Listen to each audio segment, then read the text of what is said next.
nombre es Renzo Casanova Chan, tengo 11 años de experiencia laboral trabajando siempre en banca.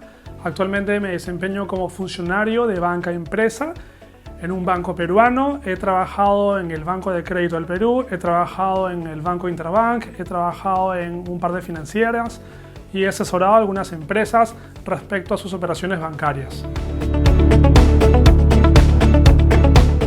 Yo actualmente dicto la carrera de Administración y Gestión Bancaria. Es una carrera la cual le permite al alumno desempeñar diversas funciones en una agencia bancaria, en áreas internas, llámense operativas o financieras, en empresas en el área de créditos y cobranzas y todas las referentes con la carrera de Administración y Finanzas Bancarias. La metodología que yo uso con mis alumnos, y es algo que siempre soy muy enfático, es en traer a colación ejemplos peruanos, ejemplos y casos de la realidad peruana, porque muchas veces los textos o los ejemplos que se encuentran en internet por abundancia son ejemplos que aplican para realidades económicas, financieras distintas a la nuestra. Esa es una de ellas. Lo segundo es la constante lectura de noticias.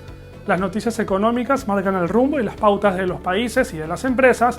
Y el número 3 es la constante evaluación de los alumnos. El alumno egresado de CEPEBAN, al terminar la carrera, está en la capacidad de desempeñarse plenamente en una agencia bancaria. Estos puestos, como el ser promotor de servicios o representante financiero, son puestos los cuales les permite interactuar con el público, con los clientes, realizar operaciones bancarias, realizar transacciones financieras y, por qué no, luego hacer una buena línea de carrera en cualquier banco peruano. Quiero ser enfático al decir de que no solamente es la posibilidad de trabajar en una gran empresa como lo es un banco, sino en cualquier empresa de cualquier tipo de rubro y o servicio, pero en las áreas de comercio y finanzas.